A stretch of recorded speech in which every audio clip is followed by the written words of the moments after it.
अस्सलाम वालेकुम धरती टीवी न्यूज़ सां गॾु मां आहियां फौज़िया एजाज़। नज़र विझंदासीं हिन वक़्त जी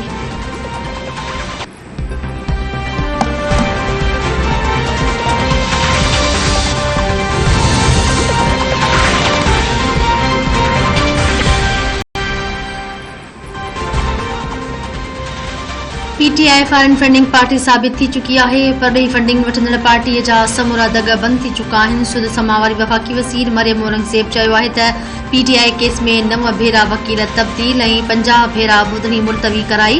इमरान ख़ान राणा सनावला खां ॾिनल हुयो। संदसि ख़िलाफ़ कूड़ो केस कयो वियो। राणा सनावला जो ख़ौफ़ सबबि इमरान 25 मई ते भॼी वियो हो। वफ़ाक़ी हुकूमत पीटीआई फॉरेन फंडिंग केस जी जांच में एफआईए सां सहकार न कंदड़नि खे गिरफ़्तार करण जो ऐलान करे छॾियो। वफ़ाक़ी घरू वज़ीर राणा सनावला चयो आहे त केस जी जांच में एफआईए सां सहकार न कंदड़नि खे गिरफ़्तार कयो वेंदो। 9 सीटुनि ते ज़िमनी चूंड में पीटीआई खे शिकस्त मिलंदी। नवाज़ शरीफ़ ईंदड़ चूंड मुहिम खां अॻे ई वापसि अची वेंदो।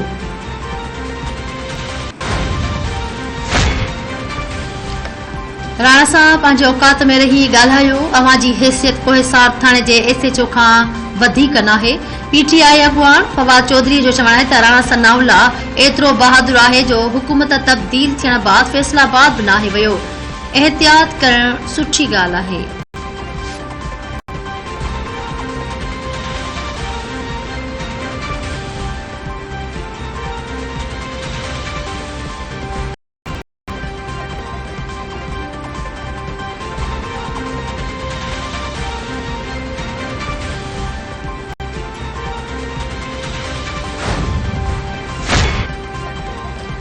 इमरान ख़ान जी एजेंडा मुल्क में ॾफेड़ पखिड़ण आहे। इमरान ख़ान कारकुननि खे भड़काए रहियो आहे।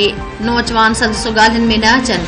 सूबाई वज़ीर शर्जील इनाम मेमून चयो आहे त हेलीकॉप्टर सान्हीअ ते पीटीआई ग़लति मुहिम हलाई।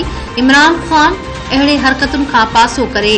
समूरी क़ौम पीटीआई चेयरमैन लाइ नफ़रत आहे।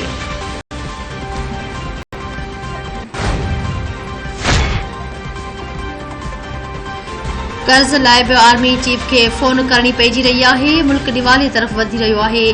अवामी मुस्लिम लीग जे सरबराह शेख रशीद चयो आहे त नाणे वारो वज़ीर हिकु हफ़्ते टैक्स लॻाए ॿिए हफ़्ते वापसि वठे थो। नाणे जी मटासटा ऐं एक्सपोर्ट घटिजी रही आहे। आसमानी ताक़त ऐं इमरान ख़ान सां गॾु आहिनि।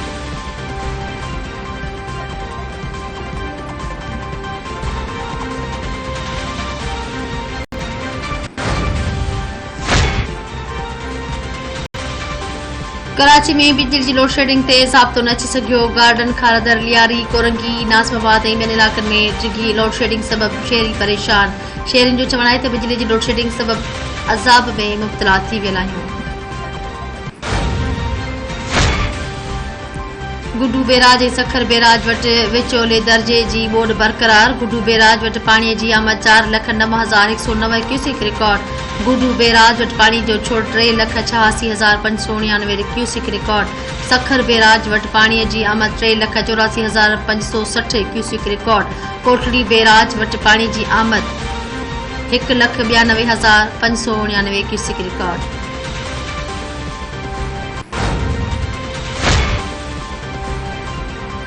सरहद वेझो जहानपुर शरीफ में लांघा ऐं मल्हण बिरादरी जे ॿिनि धुरियुनि में छेड़ो नीगर क़तल।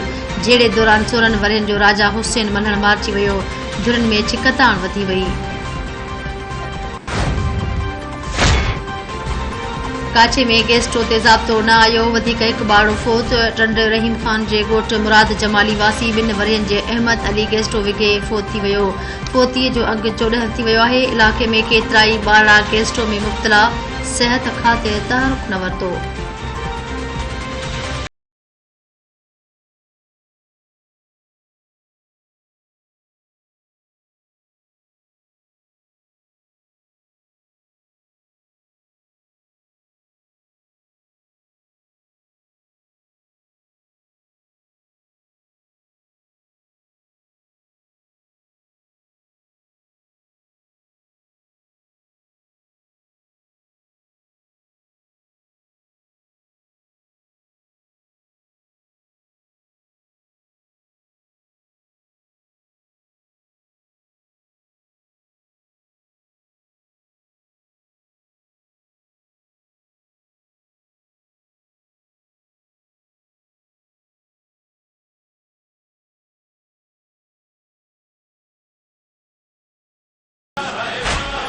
सिंध समेत समूरे मुल्क में करबला के शहीदन के भेटा पेश करण लाइ मातमी जुलूस बरामद कया पिया वञनि। कराची में मरकजी मातमी जुलूस इमाम बारगाह खारादर खां बरामद। मातमी जुलूस रिवायती रस्तन खां थींदो। इमाम बारगाह हुसैनिया ईरानिया ते नहर थींदो। मरकजी मातमी जुलूस जी निगरानी लाइ सिक्योरिटी जा इंतजाम सख्त। हैदराबाद सखर ॿियनि शहरनि में भी मातमी जुलूस बरामद कया पिया वञनि।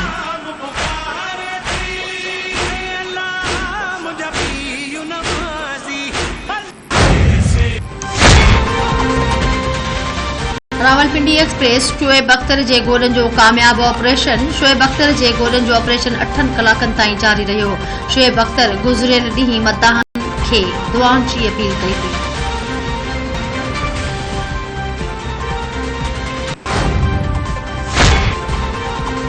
इसराइल जा फलस्तीन ते हमला ॿिए ॾींहुं बि जारी। शहीदनि जो अंग 24 थी वियो। हमलनि में 203 फलस्तीनी ज़ख़्मी थी चुका आहिनि।